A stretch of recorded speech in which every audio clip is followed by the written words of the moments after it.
नमस्कार साथियों, मैं हूं सुधांशु तिवारी और स्वागत करता हूं आपका आपके अपने YouTube चैनल लक्ष्य द गोल अचीवर में। हमें आशा एवं पूर्ण विश्वास है कि आप सभी स्वस्थ और कुशल हैं। आप लोगों ने होली बेहतरीन ढंग से मनाई है। अब आज आपको मालूम है कि आज की तारीख है 9 मार्च 2023। आज से एसएससी सीजीएल की परीक्षाएं शुरू हो रही हैं, जो कि 21 मार्च 2023 तक लगातार चलेंगी। तो जिनका भी आगामी शिफ्ट में किसी भी दिन पेपर है, उनके लिए सेशन बहुत महत्वपूर्ण हो जाता है, क्योंकि आज से मैं आपके लिए प्रीवियस ईयर के जीके जीएस के जितने भी सीएचएसएल के क्वेश्चन पूछे गए थे, उन सबका एक रिवीजन कराऊंगा। आज के सेशन में मैं आपको 9 अगस्त 2021 में जितने भी शिफ्ट में, तीनों शिफ्ट में मिला के जो क्वेश्चन आए थे, 74 क्वेश्चन हैं, सबको कराऊंगा। क्योंकि आपको मालूम है कि एक शिफ्ट में 25 क्वेश्चन होते हैं जीके जीएस के, तो तीनों शिफ्ट का मिला के आपको 74 जीके जीएस के क्वेश्चन हैं। उससे पहले जो लोग चैनल पर नए हैं, चैनल को सब्सक्राइब कर लेंगे और बेल आइकन को प्रेस कर लेंगे, जिससे चैनल पर जब भी वीडियो अपलोड हो तो आपके पास नोटिफिकेशन जाए और आप वीडियो को देखकर अपनी तैयारी और बेहतर कर पाएँ। तो बिना समय गवाए शुरू करते हैं आज का सेशन। आज के सेशन में हम बात करेंगे एसएससी सीजीएल 2021 का जो पेपर हुआ था 9 अगस्त 2021 के सभी शिफ्ट के जीके जीएस के क्वेश्चन की। तो चलिए शुरू करते हैं पहले क्वेश्चन से। फर्स्ट शिफ्ट का जो क्वेश्चन आए थे, सबसे पहले उन्हीं से शुरुआत करते हैं। पहले क्वेश्चन है, मई 2020 में किस केंद्रीय मंत्री को विश्व स्वास्थ्य संगठन के 34 सदस्यीय बोर्ड के चेयरमैन का पदभार दिया गया था? तो इसका जो है सही जवाब है स्वास्थ्य मंत्री डॉक्टर हर्षवर्धन को। उस समय 2020 में स्वास्थ्य मंत्री कौन थे? डॉक्टर हर्षवर्धन थे। उनको ही विश्व स्वास्थ्य संगठन WHO के 34 सदस्यीय एग्जीक्यूटिव बोर्ड का चेयरमैन का पदभार दिया गया था। वर्तमान में स्वास्थ्य मंत्री कौन है? आप लोग याद रखिएगा, मनसुख एल मंडाविया, यानी वर्तमान में जो भारत के स्वास्थ्य मंत्री हैं मनसुख एल मंडाविया हैं। याद रखिएगा, पूछा जा सकता है। अगले क्वेश्चन पे बढ़ते हैं। ओलंपिक में भाग लेने वाली पहली महिला, पाकिस्तान की पहली महिला का नाम बताना है। ओलंपिक में भाग लेने वाली पाकिस्तान की पहली महिला कौन है? तो देखिए, इनका नाम है शबाना अख्तर, और ये जो है women long jump at the 1996 Olympics में इन्होंने प्रतिभाग किया था। और ध्यान देने योग्य कुछ और तथ्य हैं, इनको ध्यान से देख लेते हैं हम लोग। पाकिस्तान में कोई भी महिला खिलाड़ी अभी तक मेडल नहीं जीती है। ठीक है, पाकिस्तान ने पहली बार 1948 में लंदन में ओलंपिक खेलों में भाग लिया था।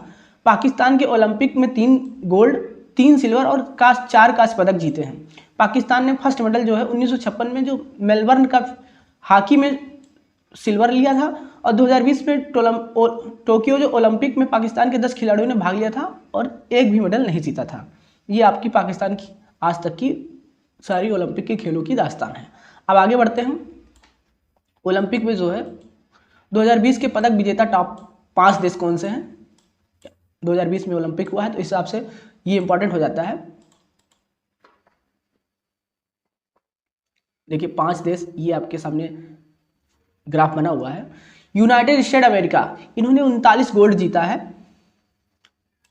सबसे ज़्यादा 39 गोल्ड, सिल्वर 41 और कांस्य यानी ब्रॉन्ज मेडल 33 है। इन्होंने कुल मिलाकर 113 पदक जीता है। चाइना यानी चीन 38 gold medal, 32 silver medal, 18 bronze medal और 88 टोटल मेडल है इनके पास। जापान के पास 27 गोल्ड मेडल है, 14 सिल्वर मेडल है और 17 कांस्य पदक है, टोटल है 58।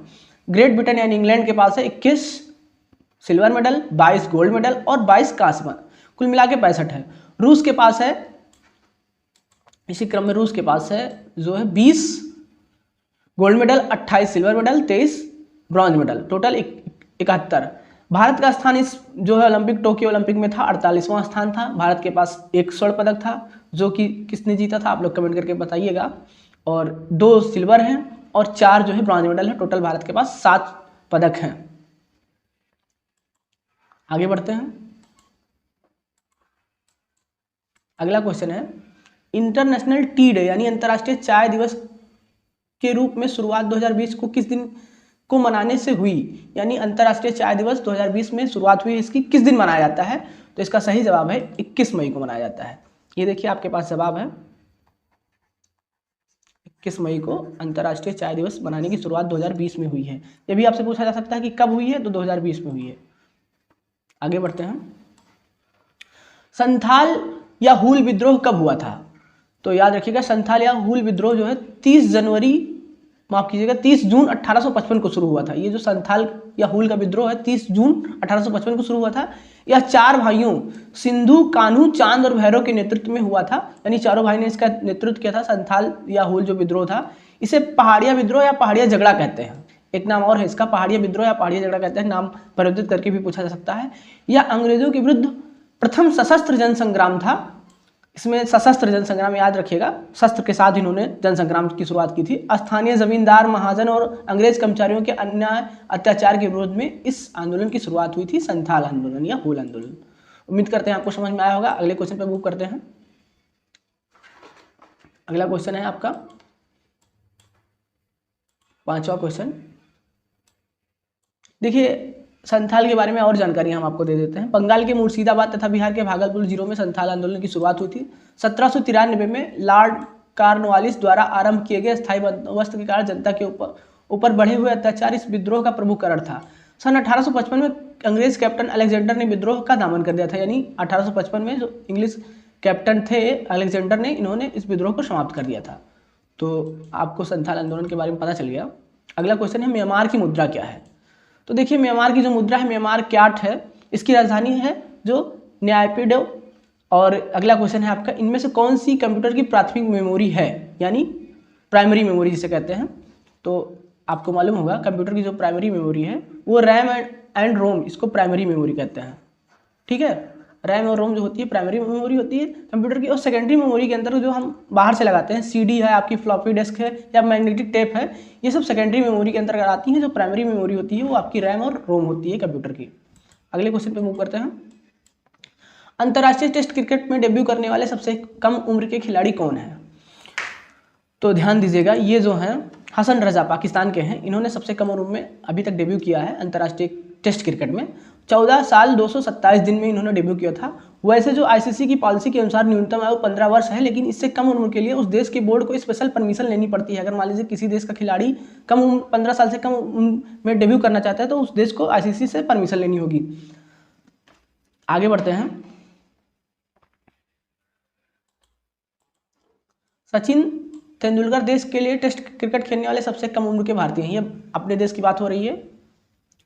इन्होंने 16 साल 205 दिन की उम्र में टेस्ट क्रिकेट में पदार्पण किया था। मास्टर ब्लास्टर ने टेस्ट में 15,291 रन बनाए हैं और 18,426 रनों के साथ अपने वनडे कैरियर का आगाज़ किया है। इन्होंने वनडे में अपना जो है 18,426 रन बनाए हैं और 15,291 रन बनाया है टेस्ट में। टेस्ट क्रिकेट खेलने वाले सबसे बुजुर्ग खिलाड़ी हैं ओल्डेस्ट डब्ल्यू रोड्स। ये 52 साल 165 दिन तक खेले हैं, इंग्लैंड के हैं। 1930 में इन्होंने आखिरी बार खेला था। एक दिवसीय अंतर्राष्ट्रीय मैच खेलने वाले सबसे कम उम्र के खिलाड़ी पाकिस्तान के हसन रजा हैं। देखिए, सबसे कम उम्र के भी जो है एक दिवसीय वनडे यानी और टेस्ट के भी दोनों के पाकिस्तान के ही खिलाड़ी हैं, जो अपने पदार्पण के समय केवल 14 वर्ष और 233 दिन के थे। दोनों 14 वर्ष साल के थे जब इन्होंने डेब्यू किया था। आगे बढ़ते हैं। T20 खेलने वाले सबसे युवा जो है वो एम गैरिस्म है, 14 साल 16 दिन के। तो ये हो गया आपका क्रिकेट से संबंधित। अगला क्वेश्चन है जो आपका, सफेद कोह पर्वत श्रृंखला कहाँ पर है? इसका जवाब है ये अफगानिस्तान में है। सफेद कोह पर्वत श्रृंखला जो है ये आपके अफगानिस्तान में। पश्तो में इसे स्पिनगर कहते हैं और 19वीं शताब्दी तक इसे हिंदुस्तानी पर्वत भी कहा जाता था। 19वीं शताब्दी तक इसे हिंदुस्तानी पर्वत भी कहा जाता था। हिंदू कुश पर्वत श्रृंखला की सर्वोच्च चोटी जो है वो त्रिचमिर्क यानी पाकिस्तान में है। यह पर्वत श्रृंखला अफगानिस्तान, पाकिस्तान और तजाकिस्तान में फैली हुई है। अगला क्वेश्चन है आपका, कोलेंस बॉक्सिंग वर्ल्ड कप 2020 में 57 किलोग्राम में गोल्ड मेडल विजेता भारतीय खिलाड़ी कौन है? तो ध्यान दीजिए, ये ध्यान देने योग्य क्वेश्चन है। इन्होंने जो स्वर्ण पदक जीता है भारत के लिए 3 स्वर्ण पदक अमित पंघाल जो कि 52 किलोग्राम वर्ग में खेल रहे थे, अमित पंघाल 52 किलोग्राम, मनीषा मोहन 57 किलोग्राम और सिमरनजीत कौर 60 किलोग्राम में अपने अपने वर्ग में इन्होंने तीनों ने गोल्ड मेडल जीता था। रजत पदक जो जीता था साक्षी चौधरी ने 57 किलोग्राम और सतीश कुमार ने 51 किलोग्राम में रजत पदक जीता था। आगे बढ़ते हैं। सोनिया लाठेर ने 57 किलोग्राम और पूजा रानी ने 75 किलोग्राम, जबकि गौरव सोलंकी ने 57 किलोग्राम वर्ग में कांस्य पदक जीता था। आगे बढ़ते हैं। मोहम्मद हुसामुद्दीन ने 57 किलोग्राम, इन्होंने भी जो है ब्रॉन्ज मेडल जीता था, कांस्य पदक। मोहम्मद हुसामुद्दीन ने तो कांस्य पदक कुल मिला के 4 कांस्य पदक आए थे, 2 सिल्वर मेडल आए थे और 3 स्वर्ण पदक आए थे कोलेंस बॉक्सिंग वर्ल्ड कप 2020 में। देखिए, भारत ने 3 गोल्ड मेडल, 2 सिल्वर और 4 ब्रॉन्ज मेडल जीते थे। फर्स्ट जर्मनी था, सेकंड पे भारत था। आगे बढ़ते हैं। होस्ट इसको ये जो आयोजन करता था वो जर्मनी था, कोलन में इसका आयोजन हुआ था, और hosted by the European boxing confederation EUBC ने इसका आयोजन करवाया था। आगे है अगला क्वेश्चन है Jinnah his success failure and role in history, यानी पुस्तक के लेखक, ये पुस्तक का नाम है Jinnah his success failure and role history. इस पुस्तक के लेखक कौन है? तो ध्यान दीजिएगा, इस पुस्तक के लेखक हैं इश्तियाक अहमद, और ये पुस्तक जो है इश्तियाक अहमद 11 सितंबर 2020 में प्रकाशित हुई थी। और मोहम्मद अली जिन्ना के बारे में आप लोग जानते होंगे, इन्होंने पाकिस्तान भारत से अलग करवा दिया था, इन्होंने अलग मुस्लिम कंट्री की मांग की थी, जो उसके बाद पाकिस्तान का निर्माण हुआ था। आगे बढ़ते हैं, पीर पंजाब पर्वतमाला में स्थित दर्रा कौन सा है? तो ध्यान दीजिएगा, पीर पंजाब पर्वतमाला में स्थित दर्रा जो है रोहतांग दर्रा एंड बनिहाल दर्रा एंड पीर पंजाब दर्रा, यानी 3 दर्रे हैं पीर पंजाब पर्वतमाला में, रोहतांग, बनिहाल और पीर पंजाब दर्रा। देखिए बनिहाल दर्रा जो है वो जम्मू और कश्मीर में है, सिपकिला, रोहतांग, बाराला चाला ये हिमाचल प्रदेश में है। तो आपको पीर पंजाब पर्वतमाला में स्थित तीनों दर्रों के नाम मालूम हो गए। पीर पंजाब पर्वतमाला जो है भारत के हिमाचल प्रदेश व जम्मू कश्मीर राज्यों और पाक अधिकृत कश्मीर में चलती है, यानी जो पीर पंजाब पर्वतमाला है ये भारत के हिमाचल प्रदेश व जम्मू कश्मीर राज्यों के साथ साथ पाकिस्तान जो पाक ऑक्यूपाइड कश्मीर है उसमें भी है पीर पंजाब। सर्वोच्च शिखर इसका है इंद्रसन पर्वत, और पीर पंजाब निचले हिमालय की सर्वोच्च श्रृंखला है। आगे बढ़ते हैं, एशिया की सबसे गहरी घाटी कौन सी है? ये क्वेश्चन इंपॉर्टेंट है, इसको ध्यान से देखिएगा। एशिया की जो सबसे गहरी घाटी है वो काली गंडकी जॉर्ज, ये नेपाल में स्थित है। ये एशिया की सबसे गहरी घाटी है Kali Gandaki gorge. Araku valley is the deepest valley in India, Andhra Pradesh, यानी अगर भारत की बात की जाए तो आर्कू वैली जो कि आंध्र प्रदेश की है वो सबसे गहरी घाटी है। कांगड़ा वैली जो हिमाचल प्रदेश की है वो सबसे लंबी घाटी है, लार्जेस्ट वैली इन इंडिया। और चाउ वैली किस देश में? ये कजाकिस्तान और कजाकिस्तान, 2 देश हैं, कजाकिस्तान और किर्गिस्तान, ये उसमें चाउ वैली है। ये भी घाटी पूछा जा सकता है आपका। तो भारत की जो है आपने सबसे गहरी घाटी देखा आर्कू वैली, ये आंध्र प्रदेश में है। सबसे लंबी घाटी कांगड़ा वैली, ये हिमाचल प्रदेश में। जबकि एशिया की सबसे गहरी घाटी है काली गंडकी जॉर्ज, जो कि नेपाल में है। उम्मीद करते हैं आपको घाटियों के बारे में जानकारी हो गई।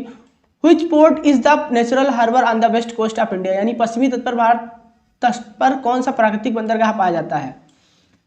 तो ध्यान दीजिए, भारत का अगर नक्शा देखें तो पश्चिमी तट पर मुंबई है। मुंबई पश्चिमी तट पर एक प्राकृतिक बंदरगाह है। भारत का सबसे बड़ा बंदरगाह भी मुंबई ही है। और पश्चिमी तट के प्राकृतिक बंदरगाह और हैं जो कांडला, मुंबई, मुर्मुगांव, न्यू मंगलोर, कोचीन, ये सब आपके पश्चिमी तट के बंदरगाह हैं। कांडला है आपका, मुंबई है, मुर्मुगांव है, न्यू मंगलोर है, कोचीन है, ये सब भारत के पश्चिमी तट के बंदरगाह है। अगर बात करें पूर्वी तट के बंदरगाहों की तो तूतीकोरिन, विशाखापट्टनम, पारादीप, कोलकाता का हल्दिया, ये सभी जो है पूर्वी तट के बंदरगाह हैं। और अगर बात करें हम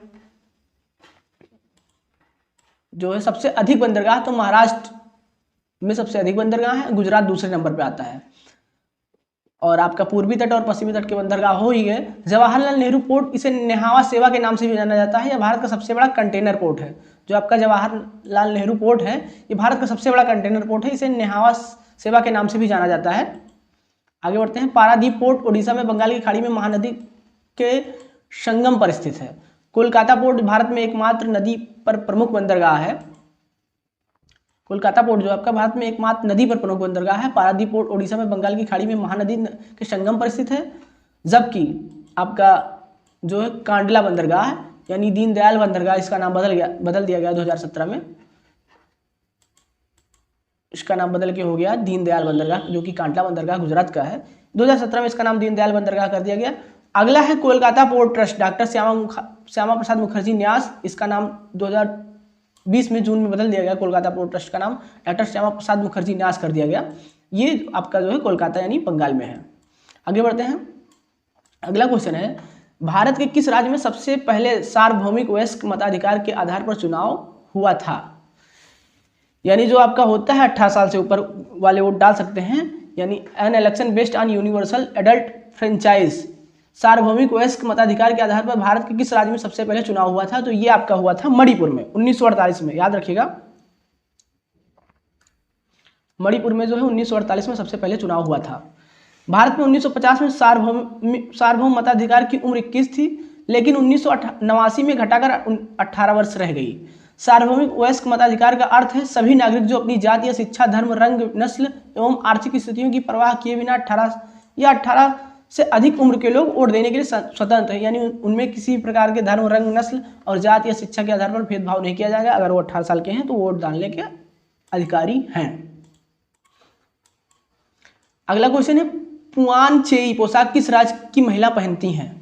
तो ये ध्यान दीजिएगा ये क्वेश्चन। मिजोरम राज्य की महिलाएं पॉलकुट या चापचर कुट उत्सव पर जो है पुआन चेई पोशाक पहनती हैं। ये आपकी मिजोरम राज्य की महिलाएं हैं। अगला क्वेश्चन है आपका धार्मिक स्वतंत्रता विधेयक हाल ही में किस राज्य में पारित हुआ?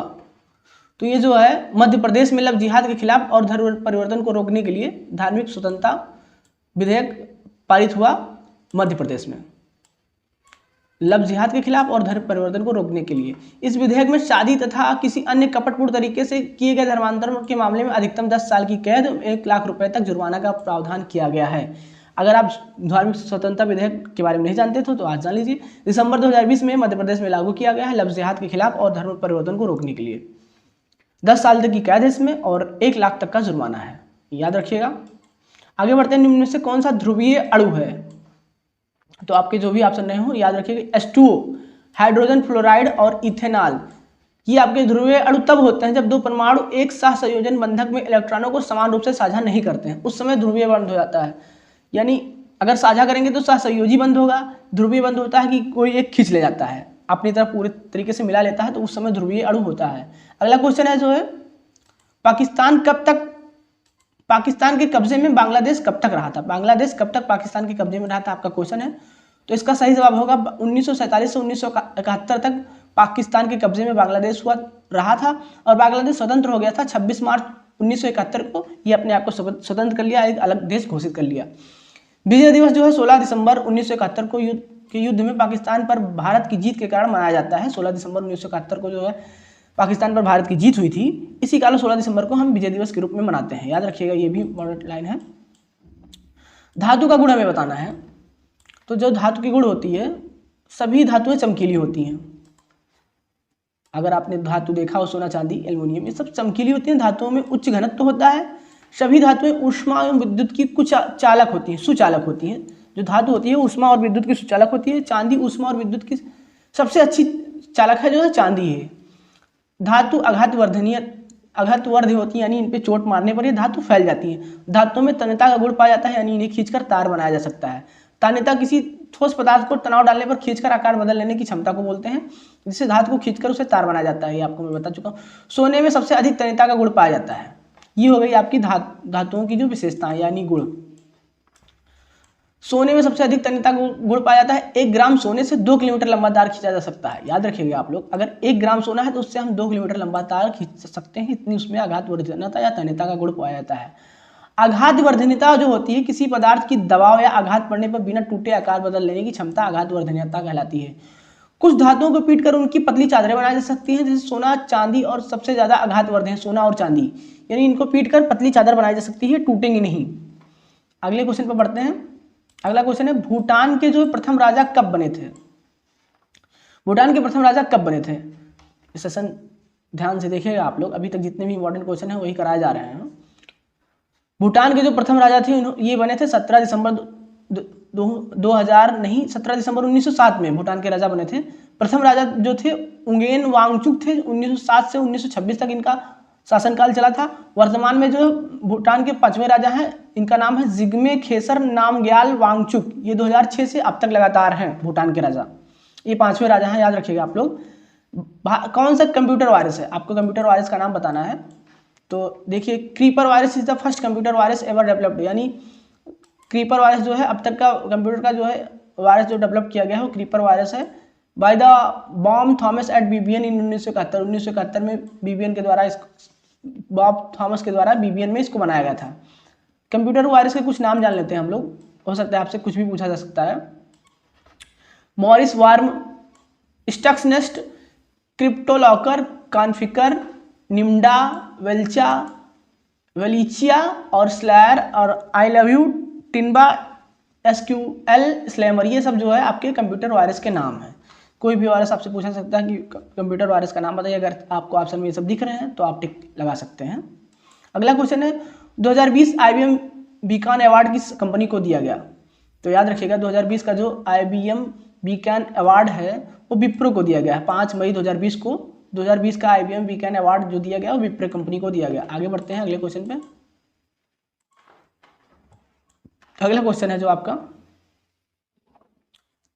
उस्ताद बड़े गुलाम अली खान किस घराने से संबंधित हैं? तो ये जो है पटियाला घराने से संबंधित हैं।